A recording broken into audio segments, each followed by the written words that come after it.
Hello बच्चों, कैसे हैं आप लोग। उम्मीद करता हूं आप बहुत अच्छे होंगे, अच्छे से पढ़ाई कर रहे होंगे। बच्चों, आज की क्लास में हम लोग पढ़ेंगे क्वाड्रेटिक इक्वेशन चैप्टर नंबर 4 और इसको भी हम बहुत अच्छे से पढ़ेंगे, बेसिक से पढ़ेंगे। तो हम लोग क्या क्या पढ़ने वाले हैं एक बार देख लेते हैं।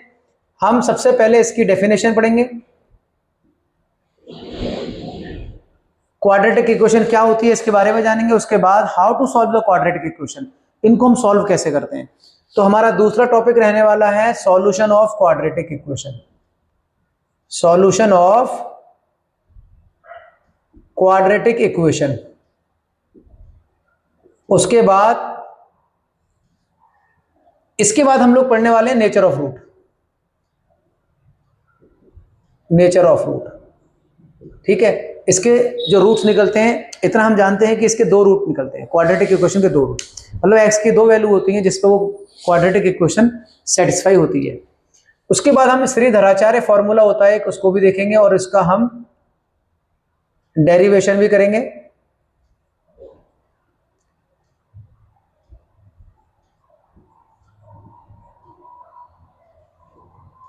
ठीक है, तो सबसे पहले हम स्टार्ट करते हैं कि क्वाड्रेटिक इक्वेशन क्या होती है, व्हाट इज क्वाड्रेटिक इक्वेशन। तो इसकी हम डेफिनेशन देखते हैं।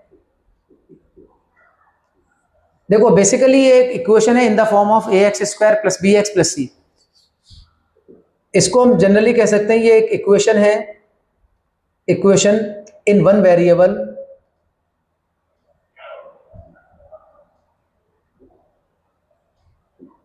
इन the form of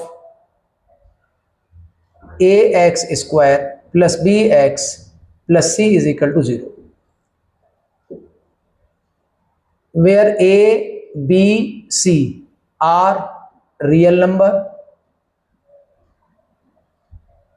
ax square plus B x plus c is equal to 0। ये फॉर्म क्वाड्रेटिक इक्वेशन की होती है जिसमें a, b, c real number है और x क्या है, x तो वेरिएबल है, x इज वेरिएबल। ठीक है, और x की ही दो वैल्यू ऐसी आती है जिसपे ये सेटिस्फाई होती है, जिसपे ये पूरी क्वाड्रेटिक इक्वेशन 0 हो जाएगी क्योंकि बराबर 0 लिखा हुआ है, और वही दो वैल्यू इसके क्या होंगे, रूट्स होंगे, है ना, वही रूट है। एंड इसको हम ऐसे भी कह सकते हैं कि ये एक पॉलिनोमियल है, पॉलिनोमियल विथ हाईएस्ट डिग्री 2। देखो, एक पॉलिनोमियल है जिसकी हाईएस्ट डिग्री क्या है, 2, है ना, मतलब degree 2, highest power is 2, highest power is 2 मतलब डिग्री इज 2, जिसकी जितनी ज्यादा पावर होती है उसकी वो डिग्री हो जाती है पॉलिनोमियल में। ठीक है, तो इसकी डिग्री कितनी होगी बेटा, डिग्री इज 2। तो ऐसी पॉलिनोमियल, 2 डिग्री की पॉलिनोमियल को हम क्वाड्रेटिक इक्वेशन बोल देते हैं। और पॉलिनोमियल को लिखते कैसे हैं कि इसकी जो डिग्री है, पावर है वेरिएबल की, उसको हम डिक्रीजिंग ऑर्डर में लिखते हैं। इसीलिए एक्स स्क्वायर को यहां लिखा है, एक्स को यहां लिखा है, डिक्रीजिंग ऑर्डर में हम लिखते चले जाते हैं। इसकी जनरल फॉर्म ये होती है कि ए एन एक्स की power n plus a n minus 1 x की power n minus 1 plus up to and so on, फिर ए 1 एक्स की पावर 1 प्लस ए 0 और एक्स की पावर 0।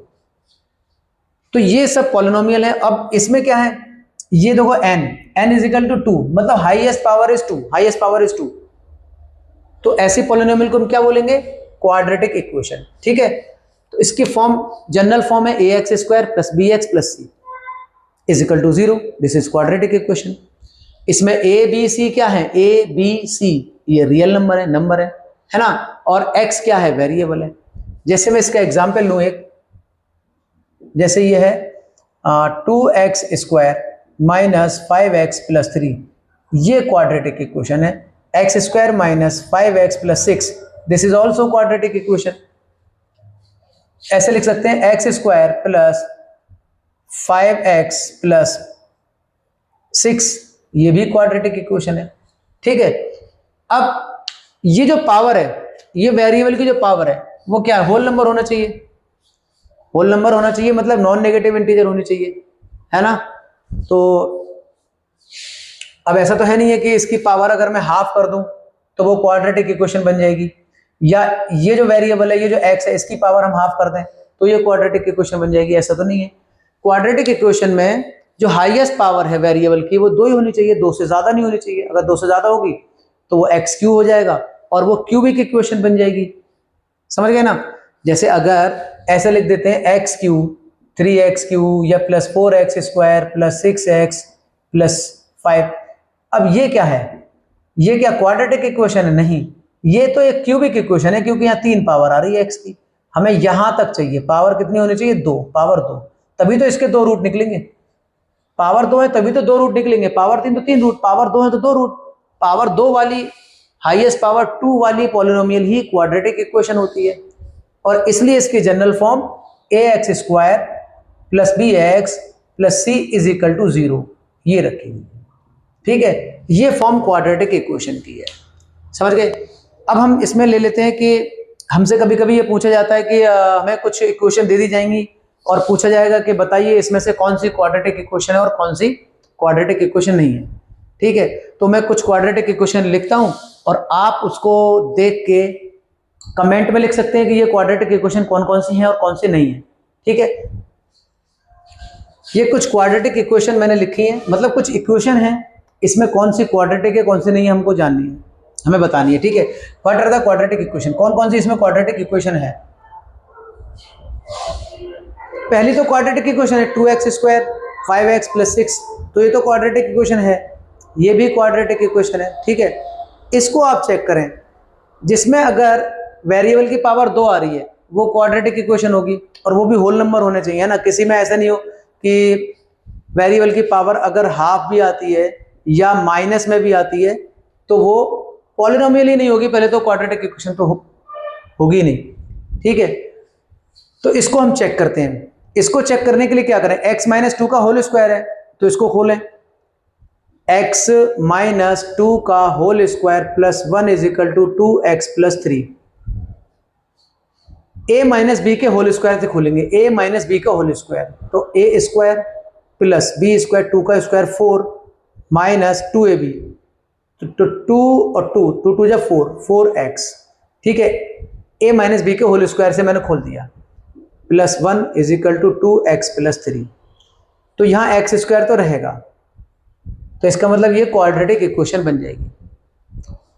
ये 2x इधर लाएंगे तो माइनस के हो जाएंगे, ये 4 देखो x² माइनस 4x है, प्लस के 2x है, इधर लाएंगे ये भी माइनस हो रहे हैं, माइनस 6x हो जाएंगे, प्लस 4 प्लस 1 प्लस 5, ये प्लस 3 इधर है, इधर आएगा तो माइनस हो जाएगा, तो प्लस के 2 बचेंगे आपको, इज इक्वल टू में 0 बच जाएगा। ये आपकी क्वाड्रेटिक इक्वेशन फॉर्म हो जाएगी। तो this is also quadratic equation. इसको देखें, इसको देखने के लिए देखो x प्लस 1 का मल्टीप्लाई करेंगे पहले, तो x में x प्लस 1 का multiply plus 8 is equal to x plus 2 और x माइनस 2, ये है। x का मल्टीप्लाई इसमें कर रहे हैं x² प्लस x का 1 में कर रहे हैं तो x plus 8 is equal to x plus है x minus b, x plus है x माइनस बी। तो सिंपल ये क्या बन जाएगा, a plus b a minus b, a² minus b square, a² minus b square, और 2 का स्क्वायर यहाँ 4 हो जाएगा। और वैसे भी जब इसको मल्टीप्लाई करेंगे तो यही आ जाएगा आंसर में। ठीक है, और x² ये प्लस का है और ये प्लस का x² ये कट जाएगा, क्योंकि x² ये प्लस का है, जब इधर जाएगा तो माइनस हो जाएगा, और माइनस हो जाएगा तो इससे कट ही जाएगा, तो इसलिए ये कट गया, है ना।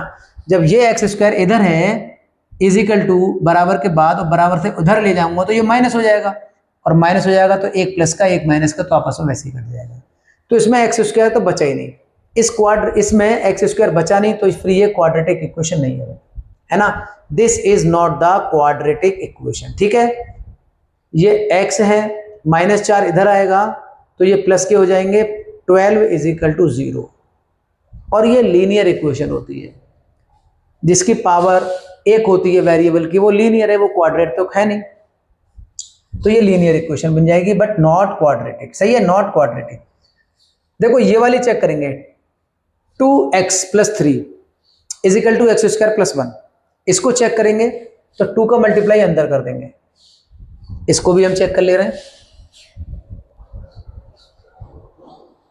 2x plus 3 is equal to x² plus 1, 2 का मल्टीप्लाई अंदर करेंगे 4, 2 2 जा 4 x प्लस 2 3 जा 6 x square plus 1।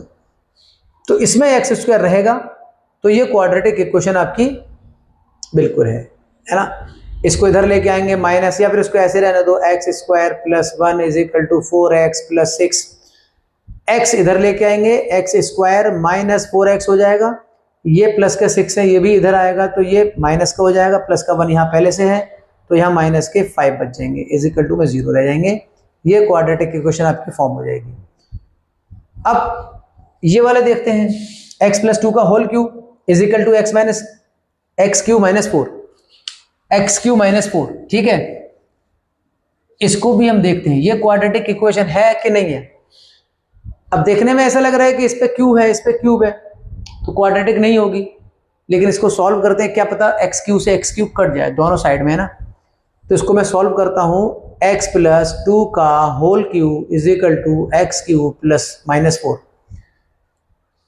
a plus b का होल क्यूब से इसको आप खोल दो, एक फॉर्मूला होता है a प्लस बी का whole cube is equal to a cube plus b cube plus 3ab और अंदर a प्लस बी, या इसको लिख सकते हैं 3a square B plus 3ab square, इसको लिखेंगे ए क्यूब प्लस बी क्यू। देखो ये एक्स क्यू है, यहाँ पे एक्स क्यू आ रहा है, तो एक्स क्यू से एक्स क्यू कट जाएगा, एक्स क्यू से एक्स क्यू कट जाएगा, ठीक है।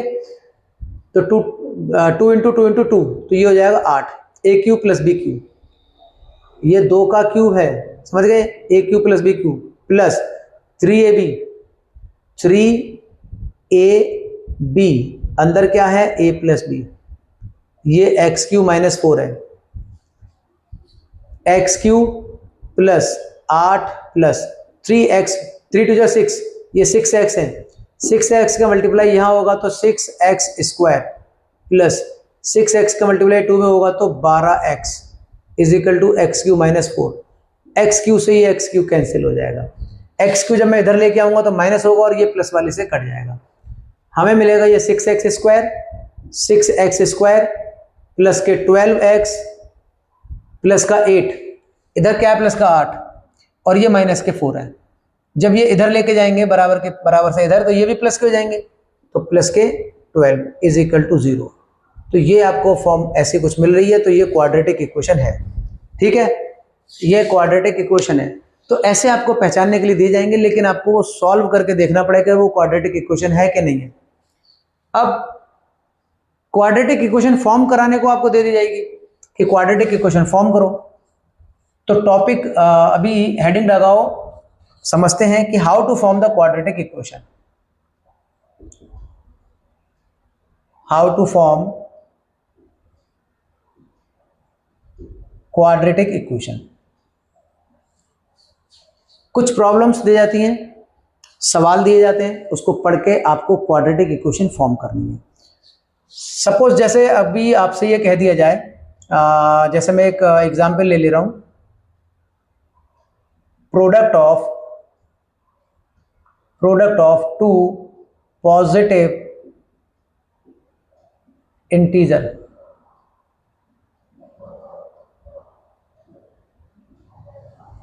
इज 72 ले लेते हैं। चलो हमें तो फॉर्म करनी है ना क्वाड्रेटिक इक्वेशन, कैसे फॉर्म करते हैं।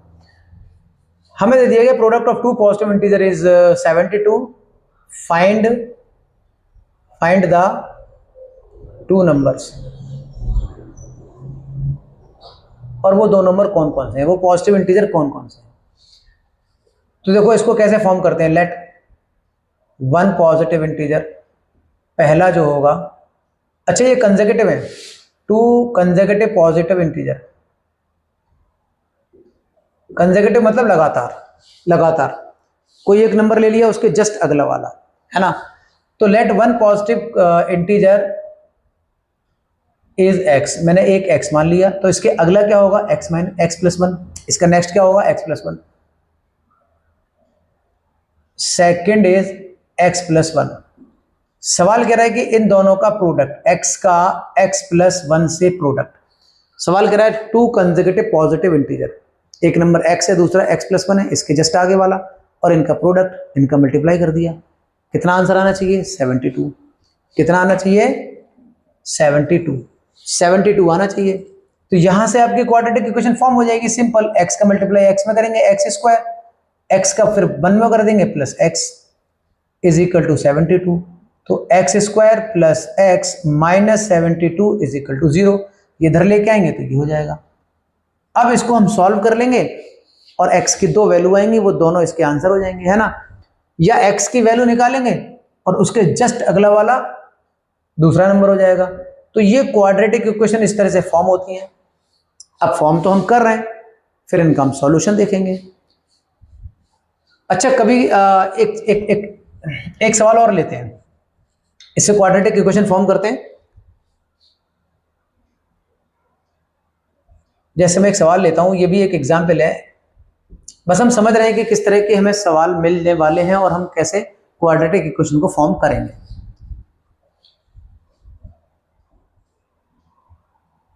The area of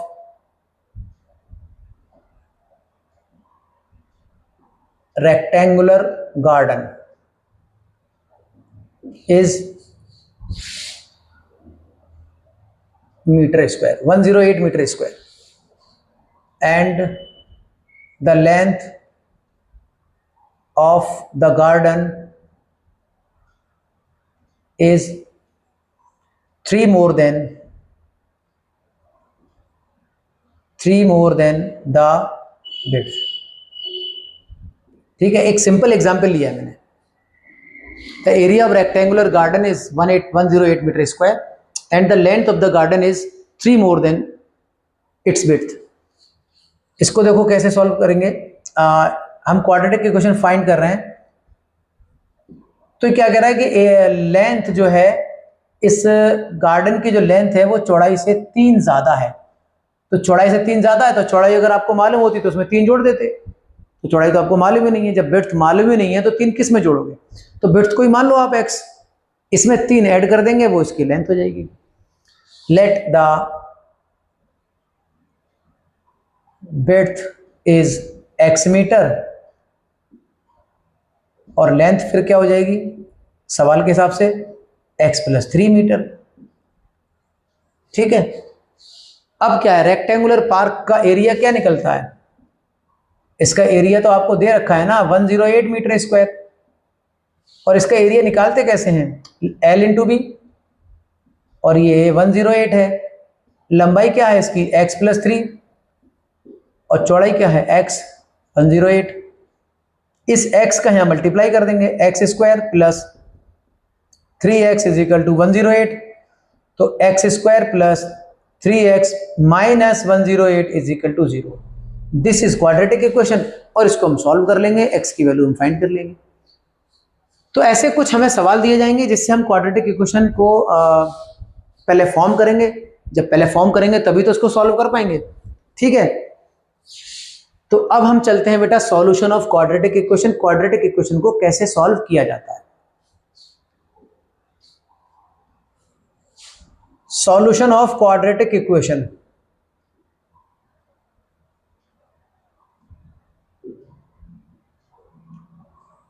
quadratic equation solve करने के बहुत सारे तरीके होते हैं।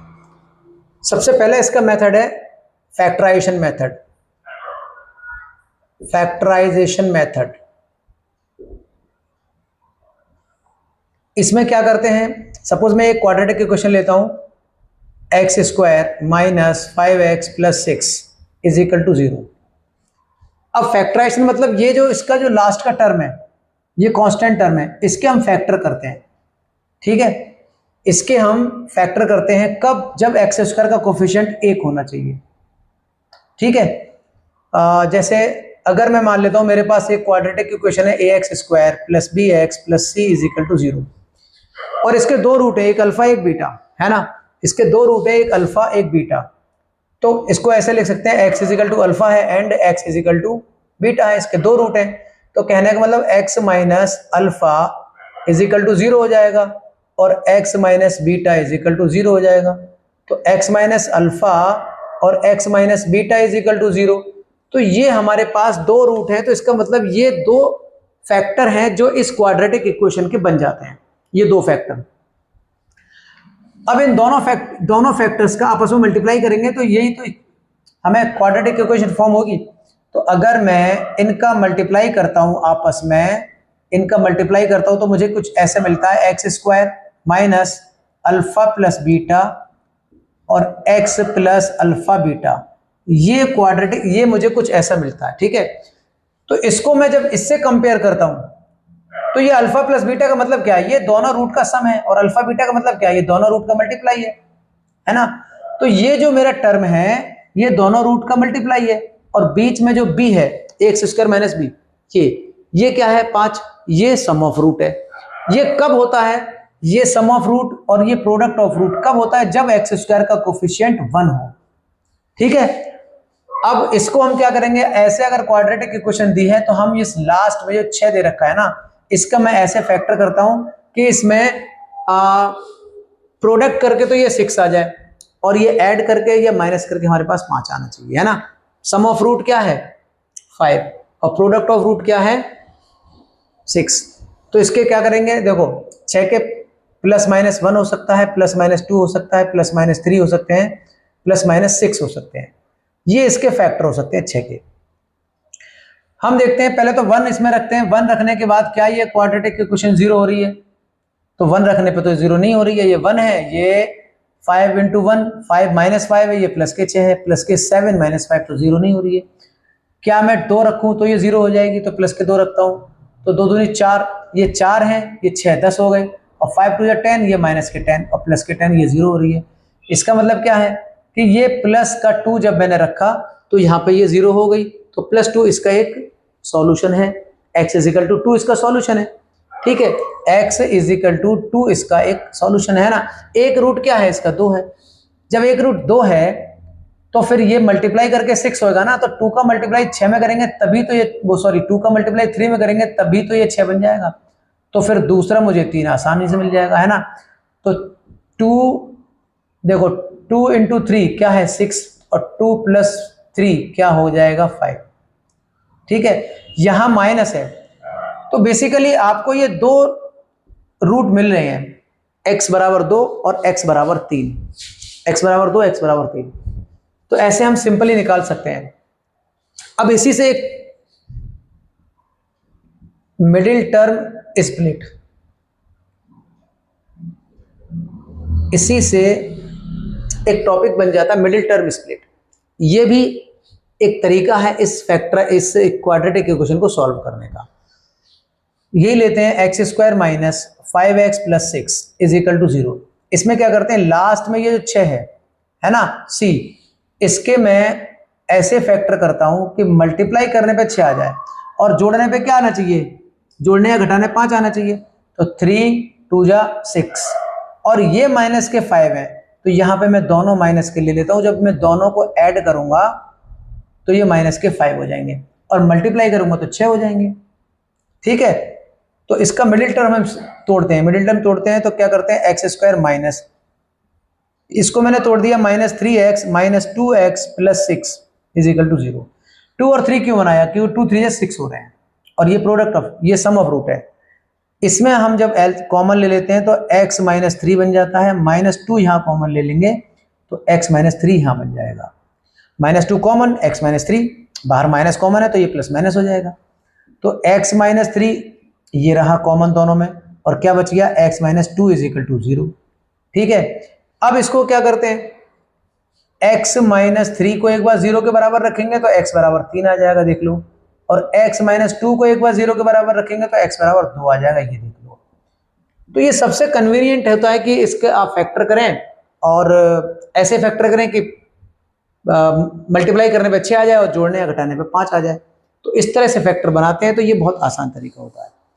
अब ये तो मैंने बताई जब कोफिशिएंट एक्स स्क्वायर का 1 है, अगर एक्स स्क्वायर का कोफिशिएंट 1 नहीं है तब क्या करेंगे। ठीक है, देखो सपोज ये इक्वेशन आ जाती है 2x स्क्वायर प्लस, ये ऐसे ले ले रहे हैं माइनस 5x प्लस 3, ऐसे ले ले रहे हैं। ठीक है, तो इसमें क्या करेंगे, इसमें फिर मैं 3 और इस a और c, ये है ax square plus bx plus c is equal to 0, इसमें a और c का मल्टीप्लाई करते हैं, ए और सी का मल्टीप्लाई करते हैं, फिर इसके दो फैक्टर ऐसे बनाते हैं कि ये बी आना चाहिए ऐड करके, ठीक है, बी आना चाहिए ऐड करके। जैसे 3 2 6, 6 के मैं ऐसे दो फैक्टर कर लूंगा कि यहाँ पे 5 आना चाहिए, तो सेम वही चीज बन रही है, 3 2 6, ये माइनस सेम वही आ रहा है।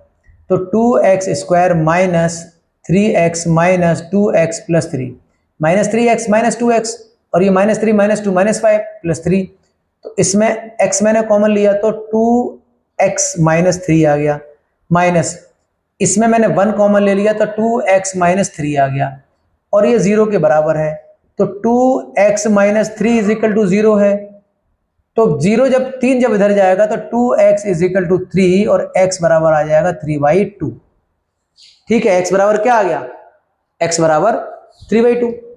एक बार इसको आप 0 के बराबर रखें, x माइनस 1 है, x माइनस 1 है, इसको 0 के बराबर रखें तो x बराबर 1 आ गया। तो इसमें दो रूट मिल रहे हैं, 1 और 3/2, 1 और 3/2। अब ये 1 और 3/2 है, इसको देखो ऐसे भी हम कर सकते हैं, 2x² माइनस 5x प्लस 3।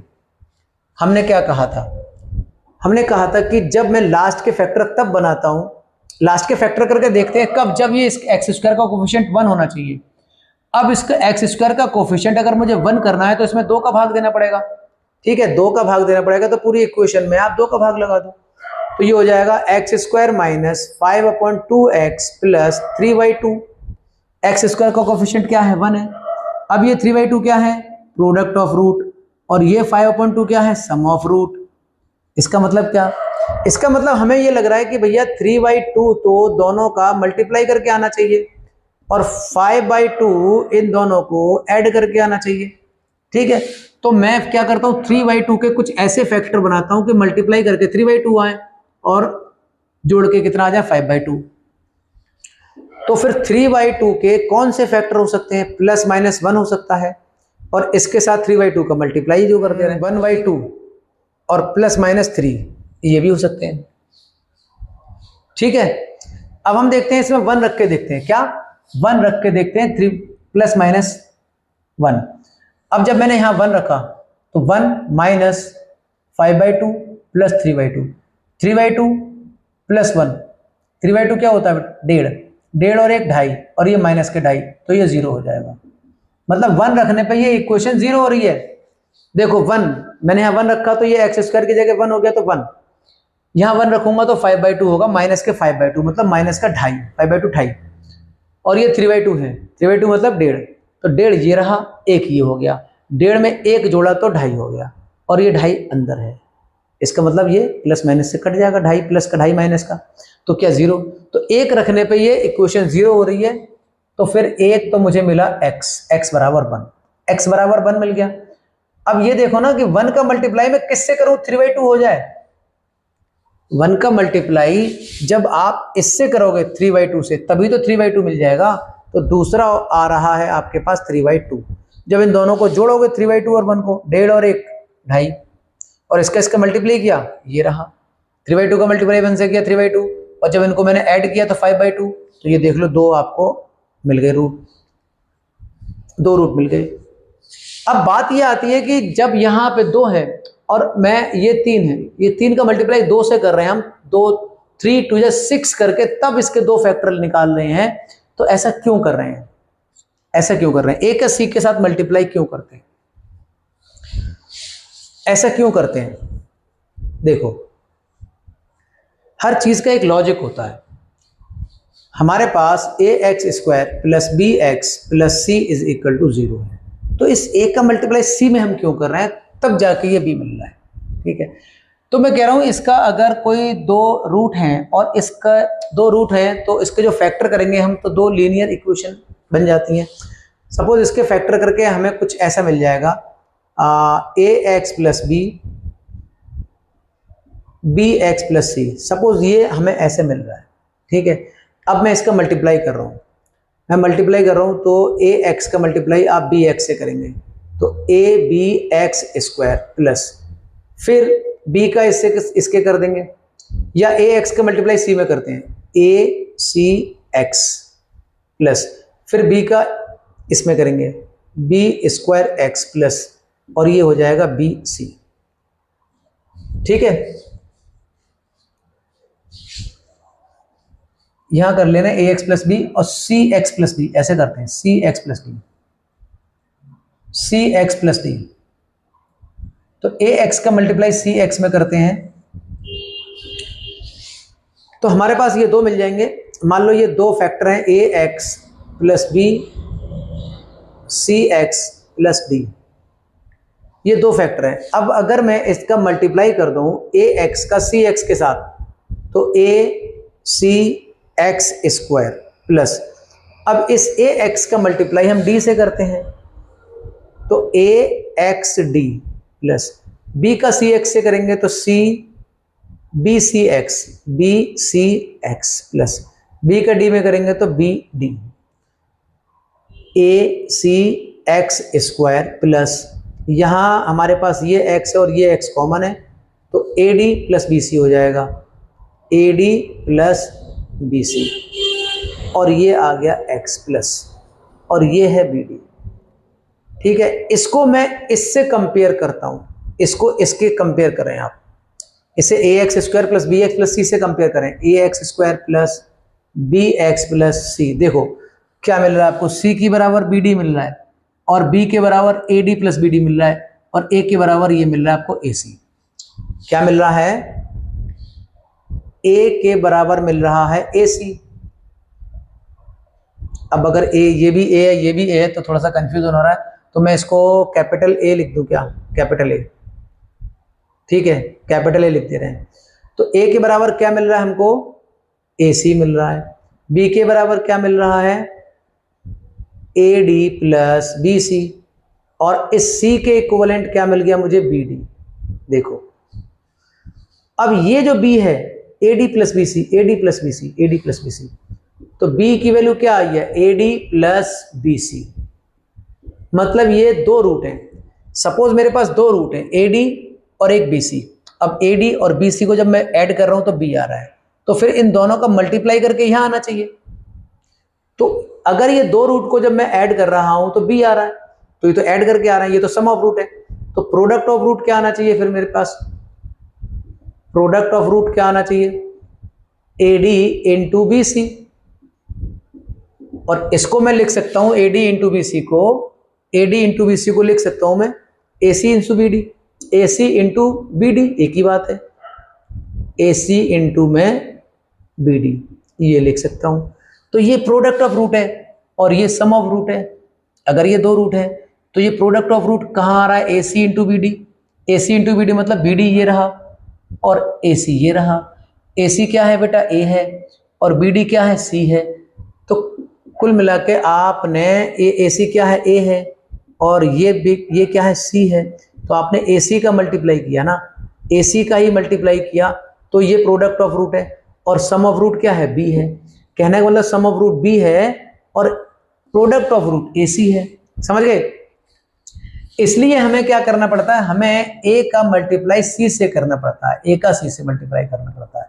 तो ए का सी से मल्टीप्लाई करने के बाद तब मैं इसके ऐसे दो फैक्टर बनाता हूं, ऐसे दो फैक्टर बनाते हैं कि उनका जोड़ के क्या आना चाहिए, बी के बराबर आना चाहिए। समझ गए? ऐसे तो बस अब सिंपल है, अब हमें कुछ करना नहीं है। हमें किसी भी तरह की क्वाड्रेटिक इक्वेशन मिल जाए, हम तो केवल एक काम करेंगे, मिडिल टर्म स्प्लिट से। अगर हम काम कर रहे हैं मिडिल टर्म स्प्लिट से, अगर हम काम कर रहे हैं तो हम एक ही काम करेंगे। क्या काम करेंगे? हमें ये क्वाड्रेटिक इक्वेशन मिल रही है तो हम ए का मल्टीप्लाई सी से कर रहे हैं, 6 हो रहा है, इसके दो फैक्टर बना रहे हैं। कोई सी भी आप मिल जाए, 3x स्क्वायर मिल जाए, ये ले लूं -6x और प्लस मैं 3 कर देता हूं यहां। ठीक है, अगर ये इक्वेशन मिल रही है तब भी मैं काम कर लूंगा, 3 से 3 का मल्टीप्लाई करूंगा, 9 हो जाएगा। फिर मैं इसके ऐसे दो फैक्टर बनाऊंगा कि मल्टीप्लाई करके 9 आ जाए और जोड़ के कितना आ जाए, 6 आ जाए। तो मैं यहां कर सकता हूं भाई 3 3 जा 9, माइनस माइनस के कर दूंगा क्योंकि ये -6 है। मिडिल टर्म स्प्लिट कर देंगे, -3x, काम बन जाएगा। ठीक है, तो अगर एक्स स्क्वायर का कोफिशिएंट है भी 1 है या नहीं है तब भी मैं काम कर सकता हूं। अगर नहीं है, suppose x square -6x plus, अगर ये आ रहा है इस तरह का, तब भी मैं काम कर लूंगा। यहाँ पे 1 नहीं है तो ये 9 है, तो 9 का फैक्टर बना रहे हैं। अगर यहाँ 8 भी हो, x square minus 6x plus 8, 8 भी होगा तब भी मैं फैक्टर बना लूंगा 8 के। ऐसे कितना आना, ये 4 2 जा 8 और 4 4, ये कितना आ जाएगा -6। ठीक है बच्चों, तो ये बहुत आसान तरीका हो गया मिडिल टर्म स्प्लिट से। अगर हम काम करते हैं तो हम ऐसे आसानी से फैक्टर बना सकते हैं। अब इसका एक तरीका और देखते हैं जिसको हम बोलते हैं completing square method. Completing square method, मेरे पास चलो यही नंबर है, मेरे पास यही चीज है, इसको मैं सॉल्व करूंगा कंप्लीटिंग स्क्वायर मेथड से। कंप्लीटिंग स्क्वायर मेथड, इसके लिए क्या होना चाहिए, इसके लिए एक्स स्क्वायर का कोफिशिएंट 1 होना चाहिए अगर मैं कंप्लीटिंग स्क्वायर मेथड में जा रहा हूं तो। ठीक है, there should be 1 the coefficient of x square. तो पहली शर्त क्या है इसके लिए, coefficient of x square should be 1। ठीक है, अब 1 नहीं है तो हमें 1 करना पड़ेगा, 1 नहीं है तो हमें करना पड़ेगा। जब ये 1 हो जाता है, एक्स स्क्वायर का कोफिशिएंट 1 हो जाता है, फिर हम क्या करेंगे, फिर हम एक बार ऐड करते हैं, एक बार माइनस करते हैं। क्या, half the coefficient of x, x के कोफिशिएंट का आधा करके, और उसको हम करेंगे square, square of half the coefficient of x. एक बार इसको हम ऐड करेंगे, एक बार इसको हम माइनस करेंगे। ठीक है, ऐड एंड सब्ट्रैक्ट, यहां लिख देंगे add and subtract. Add and subtract the square of half of the coefficient of x. X के कोफिशिएंट को आधा करेंगे, उसका स्क्वायर करेंगे, एक बार जोड़ेंगे, एक बार घटा देंगे। देखो क्या करेंगे, 2x square minus 5x plus 3 is equal to 0। मुझसे कहा गया कि इसको कंप्लीटिंग स्क्वायर मेथड से सॉल्व करें, तो हम क्या करेंगे, एक्स स्क्वायर का कोफिशिएंट 1 होना चाहिए, तो मैं 2 से इस पूरी इक्वेशन को डिवाइड कर दूंगा, तो मेरे पास आ जाएगी एक्स स्क्वायर। जब मैं 2 से भाग लगाऊंगा और यहां 2 से भाग लगाऊंगा तो ये 5/2x plus 3/2 is equal to 0, ये बन रही है। देखो यहीं पे अगर मैं ऐसा कर सकता हूं कि यहां पे मैं एक बार ऐड करूं, एक बार इसको सब्ट्रैक्ट करूं, तो मैं 3/2 इधर ले जाऊं, तो फिर मैं दोनों साइड ऐड कर दूंगा, एक ही बात है। तो यहां पे कर दूंगा x square minus 5/2x is equal to minus 3/2, ऐसे लिख सकते हैं इसको, x square minus 5/2x। X का कोफिशिएंट, एक्स का जो कोफिशिएंट है इसको आधा कर दें, 2 का भाग लगा दिया और इसका स्क्वायर कर दिया, तो मिल गया 5/4 का होल स्क्वायर। इधर मैं इसमें क्या कर रहा हूं, ऐड कर दे रहा हूं 5/4 का होल स्क्वायर। ठीक है, इज इक्वल टू, इधर ही मुझे माइनस करना है, इधर ही मुझे माइनस करना है, लेकिन बराबर के बाद ले जाएंगे तो ये इससे ऐड हो जाएगा, तो मैं डायरेक्टली इसमें ऐड कर दे रहा हूं प्लस 5/4 का होल स्क्वायर। ठीक है, अब इसको मैं यहां से सॉल्व करता हूं,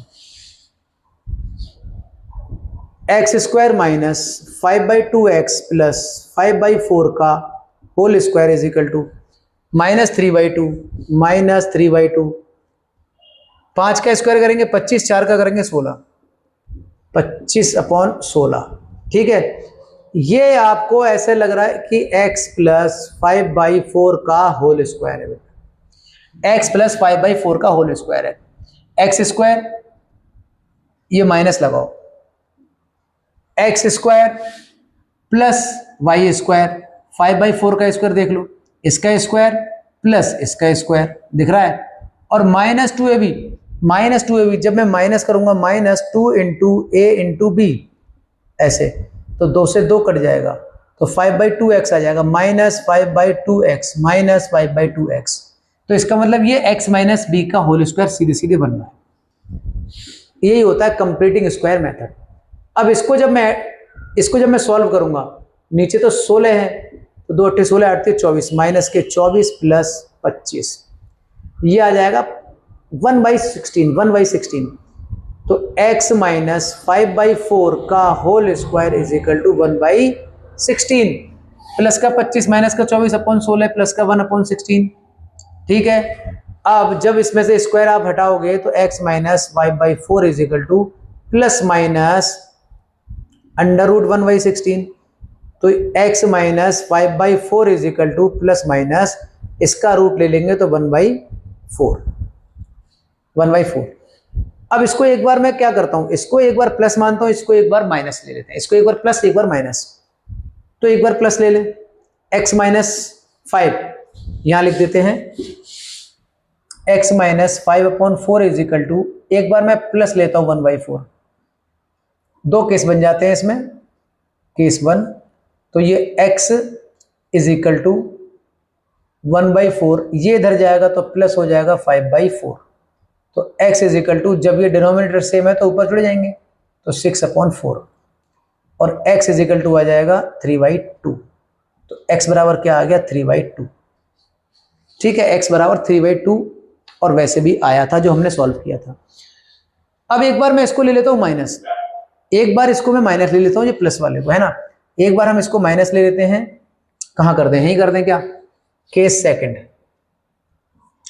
एक बार मैं इसको माइनस ले लेता हूं तो x minus 5/4 is equal to minus 1/4 है, तो x बराबर माइनस 1/4, ये माइनस का इधर जाएगा तो प्लस के 5/4 और x is equal to, denominator same है तो ये प्लस का ये माइनस का है तो 4/4 बच जाएगा, प्लस का 5 माइनस का 1 4/4, तो x इज इक्वल टू 1। ठीक है, तो x बराबर 1 आया, x बराबर 3/2 आया, तो इसके दो रूट आ रहे हैं 1 और 3/2, और यही हमने पहले किए थे जब हमने इसको सॉल्व किया था।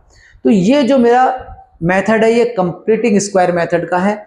इसमें कुछ नहीं करना, बस एक्स स्क्वायर का कोफिशिएंट 1 होना चाहिए, सबसे पहले ये ध्यान देना है, और नहीं भी है तो उसी नंबर से भाग लगा दो पूरे इक्वेशन में, तो वो 1 हो जाएगा एक्स स्क्वायर का कोफिशिएंट। उसके बाद हम क्या करेंगे, उसके बाद एक्स का जो भी कोफिशिएंट होगा उसको आधा कर देंगे, आधा करके स्क्वायर करेंगे और इधर जोड़ देंगे और एक बार घटा देंगे, या फिर इसको बराबर के बाद ले जाएंगे और एक बार वो उधर जोड़ेंगे, इधर भी जोड़ देंगे, तो ये इधर तो ये कंप्लीटिंग स्क्वायर बन ही जाएगा, इधर ये इस तरह से स्क्वायर की फॉर्म में आ जाएगा, इधर ऐसे हम ये सॉल्व कर लेंगे, है ना। तो ये सिंपल चीज है, ठीक है। तो हमारे कितने मेथड हो गए, एक तो मैंने इसको फैक्टराइजेशन मेथड से सॉल्व किया, एक मैंने इसको मिडिल टर्म स्प्लिट से सॉल्व किया, एक ये कंप्लीटिंग स्क्वायर मेथड से सॉल्व कर लिया। अब इसी कंप्लीटिंग स्क्वायर मेथड से हमें मिलता है एक फॉर्मूला, श्रीधराचार्य फॉर्मूला, वो हम और देख लेते हैं। Sridharacharya formula x is equal to minus b plus minus √b² minus 4ac/2a। ये फॉर्मूला तब काम आता है जब हम फैक्टर्स बना नहीं पा रहे हैं, या फिर फैक्टर्स मिडिल टर्म स्प्लिट से काम नहीं बन पा रहा, या उससे ऐसे कुछ फैक्टर्स बन ही नहीं पा रहे कि प्रोडक्ट ऑफ रूट और सम ऑफ रूट हमारे इक्वल आ पाए, तो ये हमारा ये वाला फॉर्मूला काम आता है। क्योंकि कभी कभी ऐसे भी तो फैक्टर्स होते हैं जो कि इरेशनल नंबर्स भी होते हैं, अंडर रूट की फॉर्म में भी आते हैं, कुछ बन भी जाते हैं कुछ नहीं भी बनते हैं। तो ये फॉर्मूला तब काम आता है जब आप कोई फैक्टर बना ही नहीं पा रहे हो, तो इस फॉर्मूले से आप आसानी से निकाल सकते हो। अब देखो, जैसे मेरे पास ये फॉर्मूला ये है ax² plus bx plus c is equal to 0। इसको मैं लिख दूंगा ax² plus bx is equal to minus c हम लिख दे रहे हैं। अब यहाँ पे x² का कोफिशिएंट 1 होना चाहिए, क्योंकि हमें मिडिल टर्म जब हम काम करते हैं ना कंप्लीटिंग स्क्वायर मेथड से, तो x² का कोफिशिएंट क्या होना चाहिए, 1 होना चाहिए। तो यहाँ पे 1 कब होगा, जब मैं इसमें a से भाग करूंगा पूरी इक्वेशन में, तो ये तो मुझे x² मिल जाएगा, बट यहाँ पे b/ax हो जाएगा और ये यहाँ माइनस c/a हो जाएगा। ये कंप्लीटिंग स्क्वायर मेथड हम काम करने वाले हैं। कंप्लीटिंग स्क्वायर मेथड क्या कहता है, b/a, जो ये b/a है इसको हम आधा कर दे रहे हैं, आधा करने के लिए क्या करें, 2 का नीचे से भाग लगा दें और इसको स्क्वायर कर दें, ठीक है। और ये दोनों साइड ऐड कर देंगे, एक बार इधर ऐड करेंगे और माइनस करेंगे, इधर ले जाएंगे तो प्लस हो ही जाएगा इधर। तो x² प्लस b/a(x), अब मैं इसको एक बार जोड़ देता हूं, b/2a का होल स्क्वायर। एक बार घटाते हैं, यहाँ पे जब मैं माइनस कर रहा हूं तो बराबर के उधर ले जाऊंगा तो ये प्लस ही हो जाएगा, माइनस c/a प्लस b/2a का होल स्क्वायर, ठीक है। यही तो हम काम कर रहे थे कंप्लीटिंग स्क्वायर मेथड। तो यहाँ पे x और ये b/2a ये इसका हो गया होल स्क्वायर, ठीक है। x² प्लस इसका स्क्वायर प्लस 2ab करेंगे तो ये b अपॉन a हो जाएगा, क्योंकि 2 से 2 कैंसिल हो जाएगा, तो ये हमें b अपॉन a इंटू में x मिल जाएगा इज इक्वल टू, यहाँ इसको मैं सॉल्व कर लेता हूँ, c upon a plus b का स्क्वायर करेंगे b स्क्वायर और 2 2 जा 4a स्क्वायर। अब इसमें 4a स्क्वायर एलसीएम आएगा, a से ये स्क्वायर कटेगा, 4a का मल्टीप्लाई c में होगा, minus 4ac plus b square.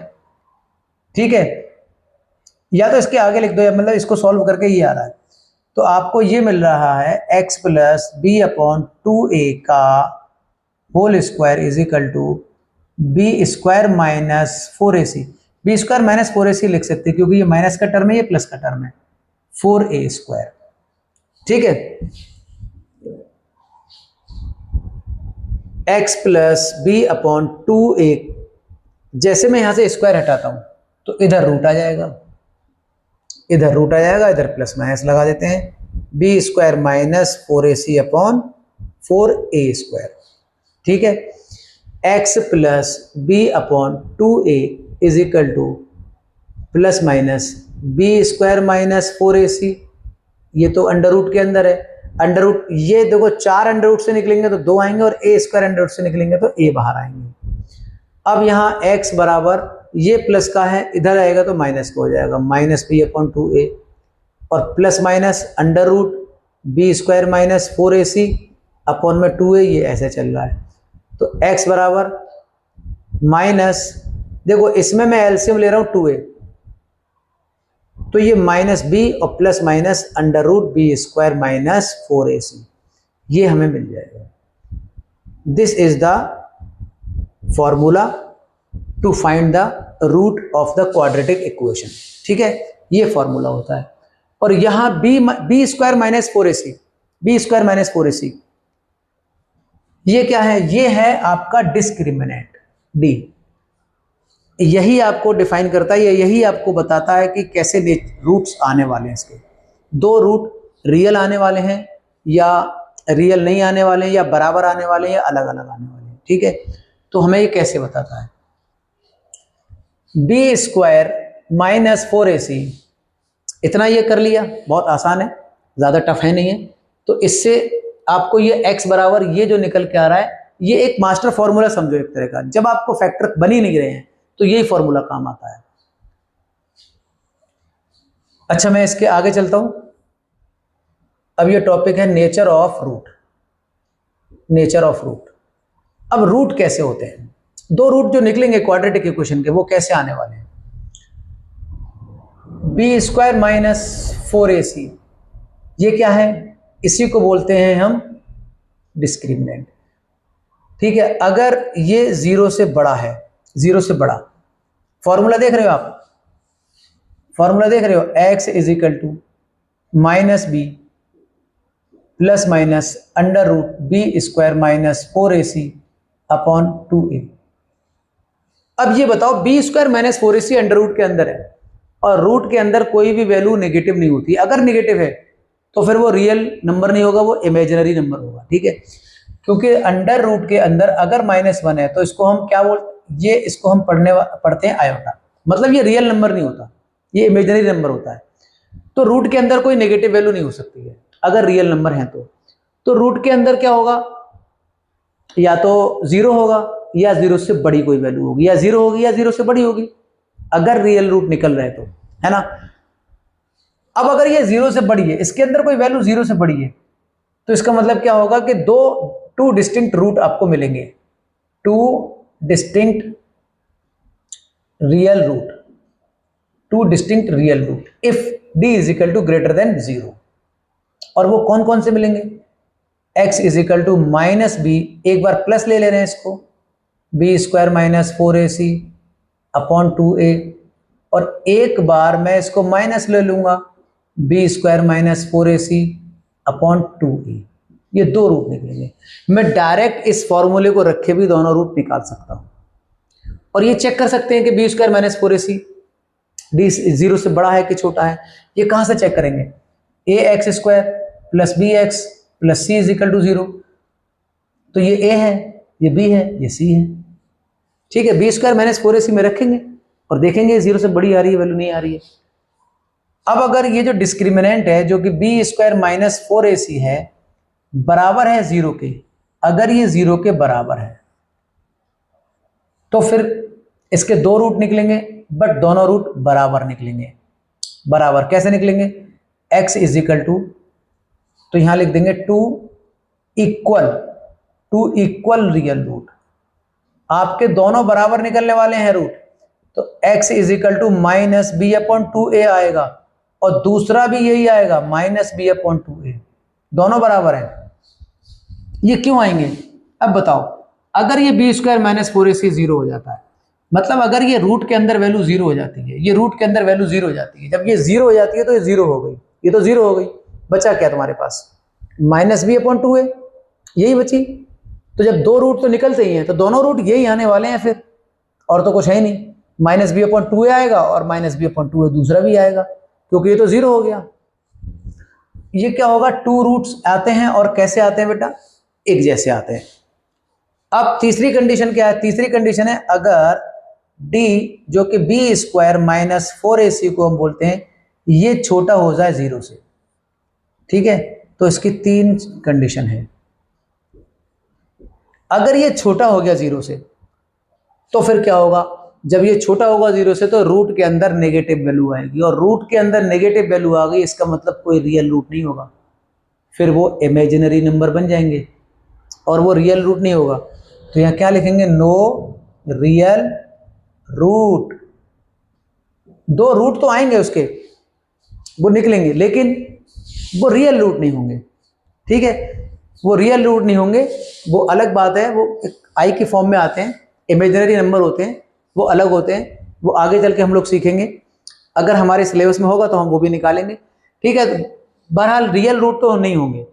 अगर बी स्क्वायर माइनस 4ac 0 से छोटा है, मतलब ये value B square minus 4ac अगर नेगेटिव आ रही है तो इसके कोई दो रूट रियल रूट नहीं होंगे, और बी स्क्वायर माइनस 4ac 0 से बड़ा है, two distinct real root. B square minus 4ac 0 के बराबर है, टू इक्वल टू रूट। तो ये चीजें हैं क्वाड्रेटिक इक्वेशन की। तो इसकी जो जितनी भी इंफॉर्मेशन थी हमने पढ़ ली है। अब हम इसकी एक्सरसाइज की तरफ चलेंगे, इसके कुछ एग्जाम्पल करेंगे, फिर इसके बाद इसकी एक्सरसाइज करेंगे, ठीक है?